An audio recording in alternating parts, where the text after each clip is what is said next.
Di dalam kamar, saya masih bimbang, lakukan atau tidak. Sekitar 15 menit, saya berjalan mondar-mandir berpikir jernih untuk mengambil keputusan. Hingga akhirnya saya memutuskan untuk membuka komunikasi dengan tujuan ingin tahu apa yang sebenarnya terjadi dan apa yang mereka inginkan. Saya duduk bersila di ujung ranjang tua milik Andre dengan posisi bersila. Saya menutup mata dan memohon izin untuk bisa berkomunikasi dengan salah satu dari mereka. Sekitar 10 menit tidak ada perubahan apa-apa dengan saya. Hingga lampu di kamar Andri padam dengan sendirinya. Seketika bulu kuduk saya merinding. Saya tahu ada sosok yang berjalan dari ujung kasur menuju ke arah saya dan duduk di samping saya. Tapi saya belum berani membuka mata. Samar-samar saya merasa sosok itu memegang tangan saya, seolah mengisyaratkan bahwa semua akan baik-baik saja. Saya pun memberanikan diri untuk membuka mata saya dan menengok ke arahnya. Beruntung bagi saya karena sosok ini tidak menunjukkan rupa aslinya, melainkan sosok seorang nenek-nenek yang menggunakan jarik dan atasan putih seperti kebaya kutu baru. Beliau tidak berkata-kata sedikit pun, hanya tatapan penuh kemarahan yang beliau perlihatkan kepada saya. Beberapa detik kemudian beliau melihat mata saya dan tiba-tiba saya terpental ke atas kasur. Saya sepertinya sempat blank beberapa saat, sampai saat diperlihatkan sebuah gambaran yang hampir menyerupai film yang diputar di otak saya. Bagi masyarakat keturunan Tionghoa, bukanlah hal baru jika ada orang meninggal, barang-barang kesayangannya ikut dikebumikan dan dikremasi. Baik itu baju yang sudah dipakai semasa hidupnya, barang kesayangannya, sepatu, bahkan termasuk perhiasan kesukaannya. Dan bagi mereka masyarakat keturunan Tionghoa, di samping makamnya biasanya juga akan dimakamkan penjaga. Seperti apa bentuknya saya pun tidak tahu. Tapi kalau kalian pergi ke makam Tionghoa, biasanya ada satu nisan kecil di samping kiri yang searea dengan makam itu. Banyak orang yang terkadang memanfaatkan makam-makam tersebut, seperti misalnya digali diam-diam untuk diambil perhiasan di dalamnya atau barang lain yang nilainya cukup tinggi. Inti dari apa yang beliau perlihatkan kepada saya adalah bahwa kejadian pemindahan makam keluarga yang dilakukan oleh keluarga Andri ternyata menyimpan sebuah rahasia. Bahwa Mama Andri menggali makam-makam tersebut untuk mengambil barang para leluhur. Dan ada beberapa kesalahan yang Mama Andri lakukan, seperti tidak melakukan ritual khusus pemindahan makam dan tidak meminta izin, tidak ikut memindah sang penjaga, tidak menggunakan tanah makam yang lama untuk menutup tanah makam baru. Hal-hal tersebut membuat para leluhur murka dan akhirnya melakukan pembalasan dendam kepada mereka yang menyetujui mengambil untung mengeksekusi keinginan orang-orang yang memindahkan makam, bahkan hingga ke anak cucunya. Ternyata cukup lama saya berada di dalam kamar karena samar-samar saya mendengar suara ketukan pintu yang cukup keras yang membuat saya tersadar dan bergegas menutup pintu komunikasi dengan mereka. Saya membuka pintu kamar dengan lemas, melihat Andre yang sepertinya juga cemas menunggu saya di luar. Karena takut akan berlarut-larut, saya pun menceritakan semua yang saya lihat kepada Andri. Saya seakan sudah tidak peduli apakah Andri akan percaya atau tidak. Saya hanya berharap akan ada jalan keluar untuk masalah ini. Tadi sangka respon Andri menunjukkan seolah dia sudah tahu tentang hal ini. Andri berjalan lunglai ke dalam kamarnya dan duduk di atas kasur, mengatupkan kedua tangannya untuk menutup wajahnya.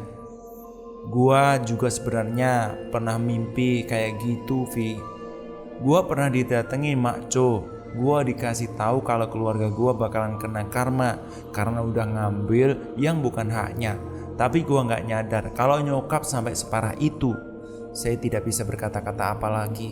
Saya hanya menyuruh untuk mengistirahat dan menenangkan pikiran. Sedangkan saya mencari Angel untuk meminta izin agar saya bisa bertemu dengan Kong Ling sebentar sebelum saya pergi dari rumah itu. Angel mengantarkan saya ke kamar Kong Lim. Saya melihat beliau sedang duduk di kursi goyangnya sambil memangku Jambon, kucing kesayangannya. Kong, Bantu saya, Kong. Bantu saya mencari cara untuk menyelesaikan masalah ini. Kong Lim langsung berbicara, "Lu cari suhu X ya. Tanya sama dia yang lebih ngerti. Wu tidak mau urusan lagi sama manusia-manusia serakah itu."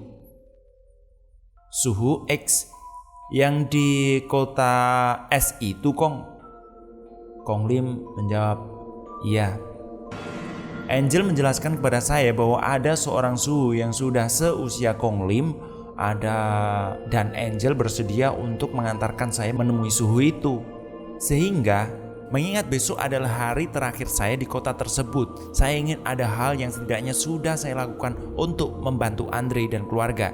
Dan keesok harinya, Andre dan Angel menjemput saya di hotel dan kami bergegas ke desa itu. Yang dimaksud Kong Lim untuk menemui suhu tersebut, sayangnya tidak semua hal selalu berjalan lancar.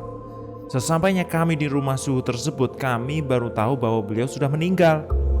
Pupus sudah harapan kami saat itu. Sampai ada seorang pemuda menghampiri kami dan memperkenalkan diri, ya namanya Pras, salah satu murid dari almarhum suhu. Kami menceritakan maksud dan tujuan kami datang ke tempat itu. Pras pun menawarkan diri untuk membantu kami, meminta tolong kepada beberapa tokoh agama yang bisa membantu kami melakukan ritual-ritual tertentu untuk menenangkan para arwah. Dan juga sekaligus memperbaiki kesalahan yang dilakukan keluarga Andre. Sampai merasa sangat lega saat itu karena akhirnya saya bisa kembali ke rumah saya dengan perasaan tenang. Selanjutnya Andre dan Angel yang mengatur untuk melaksanakan beberapa ritual dan upacara khusus. Beberapa minggu setelah hari terakhir saya di kota itu, saya menghubungi Andre lagi dan menanyakan kabarnya. Sayang sekali, bukan hanya kabar baik yang saya dengar. Kabar baiknya, setelah dilakukan upacara khusus untuk pemindahan makam sekaligus pengembalian barang-barang berharga yang diambil, kondisi keluarga Andre jadi semakin tenang dan kondusif. Kong Lim sudah kembali ceria dan tidak menutup diri lagi. Dan kabar buruknya membuat saya ingin memastikan lagi dan memutuskan untuk kembali ke sana untuk berkunjung ke rumah Andre. Beberapa hari kemudian, setelah mengajukan cuti ke kantor dan akhirnya mendapatkan tiket pesawat untuk ke sana, saya pun kembali datang ke rumah Andre. Sayangnya, saya tidak lagi disambut dengan hangat seperti kali terakhir saya datang ke sana. Saat masuk melewati pagar rumah Andre, saya disuguhi dengan pemandangan yang kurang mengenakan. Saya melihat Tante Sin dan Tante Nita duduk bersebelahan di teras rumah dengan tatapan mata kosong, kulit pucat dan tubuh yang kurus. Saya berusaha menyapa beliau, namun tangan saya ditarik oleh Andre dan Andre menggelengkan kepala dengan maksud tidak akan ada respon dari Tante Sin dan Tante Nita. Saya melihat mereka berdua seperti raga tanpa jiwa. Raga mereka bernafas, namun jiwa mereka entah pergi kemana. Rupanya karena itu yang harus mereka terima.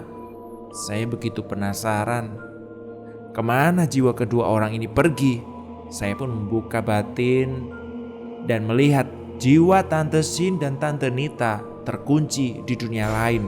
Dengan menangis dan lemas berjalan di belakang makku, sosok nenek yang berkomunikasi dengan saya kala itu. Selain itu, saya juga melihat sosok Om Gi dan Om Luki. Rupanya mereka berdua akhirnya pergi meninggalkan dunia ini. Om Gi dengan serangan jantungnya dan Om Luki yang mengalami depresi karena kehilangan putri satu-satunya memutuskan untuk bunuh diri dengan menggantung tubuhnya di gudang. Kini tinggal Andre, Angel, dan Kong Lim yang tinggal di rumah, serta raga Tante Sin dan Tante Nita.